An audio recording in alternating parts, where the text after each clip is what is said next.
Oh, hey, welcome to the Black Pill. We are talking about unfair debate strategies or dishonest debate strategies rhetoric. Today it is the straw man problem. And I mean, do I even need to be talking about this?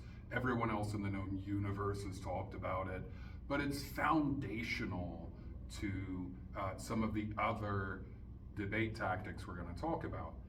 So here we go. The straw man, straw person, I suppose, in the modern age. See also though reduction to the absurd, which is where you reduce an argument to the silliest possible way of construing it, and sophistry, which is the intentional use of logical fallacies in order to appear to win arguments or confuse your opponents. So in this tactic, we're going to intentionally misunderstand the thing that the other debate participant is saying. We're going to mischaracterize what they're saying in a way that is easily defeated or mocked or both. So that now, instead of arguing with what the more educated, more expert, properly knowledgeable, good faith opponent is saying, we're arguing with this entirely silly proposition often, which is easily defeatable. So a couple of examples of this: guns don't kill people, people kill people, and absolutely no one on the left is arguing that guns are getting up off the kitchen counter and going downtown and murdering a bunch of people at a country music concert. What they are arguing is that it's way easier to kill someone with a gun than it is with a knife or a hatchet, right? And so, like, you get these cases. Sometimes someone goes to a school in Denmark with a knife, or there was this one in China a few years ago. Someone went to an elementary school with a hatchet and killed like one person. It's just far easier to do a lot of damage. It's point and click, baby. Stabbing someone takes a certain amount of investment, emotional investment, and personal risk and strength and all of that. So absolutely no one is saying that guns kill people, and if we banned the guns, no one would kill anybody. Making a much more nuanced argument that when you regulate high-powered, high magazine capacity and additives like automatic translators and bump stocks and stuff, that the number of people dead per murder incident will go down, and the number of murder incidents will go down, right? The other big one you've probably heard, usually with a laugh, if people evolved from chimpanzees, why are there still chimpanzees? Well, Derek, take a seat.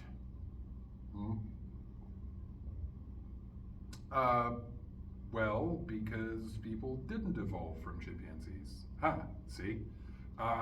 Nobody is arguing that people evolved from chimpanzees, because we did not do that. We have a common ancestor with chimpanzees like 6 or 7 million years ago, and that common ancestor evolved both into us and into chimpanzees. And like, just because one organism gets a mutation that's favorable, it doesn't mean that every other organism with that mutation immediately dies. They hang out, and sometimes those favorable mutations move through the population, and sometimes unfavorable ones do too, for a variety of reasons, like sickle cell anemia, and most of our makeup is just spandrels. It's just crap that really, like, why do some people have earlobes that attach up here, and others have earlobes that attach at the bottom? Like, it's a spandrel, it's nothing to do with us. Why do men have nipples? Why do women have orgasms?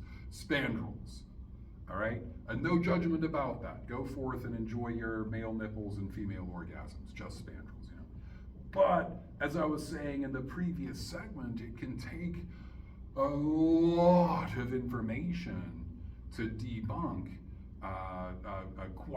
quite a simple statement, right? I have to give you this whole background on alleles and genes and the thing with the thing. God, those, oh, I've forgotten the name of the Matrix. Thank God. I hate it. I hate those things. Anyway, all of those. So, see also my former argument that Occam's razor is not really for you. Occam's razor is for scientists who are experts in their specific discipline. It's not for you. All right, Occam's razor is about multiplying entities without need. It's not the simplest argument is usually true, because when you don't understand anything about the field we're talking about, the thing that seems simplest to you is probably just dumb. All right, so we're talking about the 2016 debate, Hillary Clinton, Donald Trump, again. And like Clinton is an expert in foreign policy, and Trump is just the half-drunk dude, the blowhard at the end of the bar, you know? But when the audience doesn't know anything about foreign policy, then they're not qualified to judge an argument between these two people who are vying to be the president of the United States. And so the blowhard wins, right, with these debate tactics and reducing foreign policy to just don't tell your enemies what you're gonna do, you know, be the craziest moat on the cell block, the Kim Jong-un strategy, bomb the shit out of him. And that's all he has. But the audience who doesn't understand diplomacy and foreign policy, like, that sounds great to them. That sounds great to them. Good, so Dunning-Kruger, you think you're smart and you think you're capable, but probably you're not that capable. The thing is that the more you gain expertise in a discipline, knowledge, skills, and abilities, the more competent you are to judge your own knowledge, skills, and abilities in a given discipline. And so at the beginning, when someone's oversimplifying arguments, in the beginning, you think that's the most complicated possible or reasonable argument, okay? So the simple is a fascist tactic, right?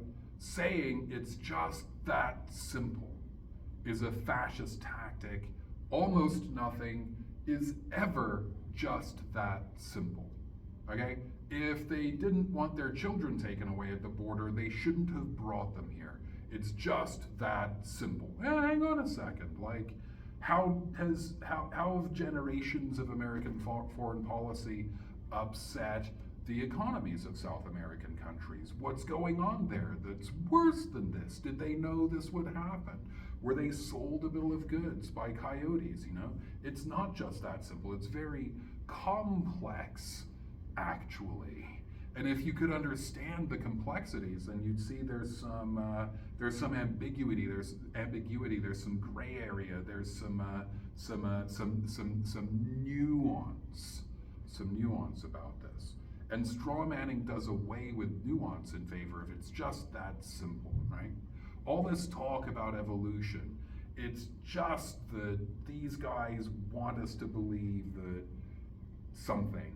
And here's the easily defeatable proposition: chimpanzees still exist, so we can't have evolved from them. And finally, this is also a kind of ad hominem attack, an attack on the character of the person, which does not logically refute their argument. See also argument to hypocrisy. Like, I could be in fact, I am a complete ass. Okay, there's absolutely no reason that you should trust me on any of this stuff. I am no kind of role model for any human being, and yet the things I'm saying can still be true things, right? So when I reduce the highly complicated argument to this easily falsifiable and even hilarious proposition, then we all laugh and point at this person who is, you know, just a brainiac and disconnected and out of touch with what's going on in America and living in an ivory tower. You know, these are all we are an in group, they're in the out group, therefore you shouldn't trust them.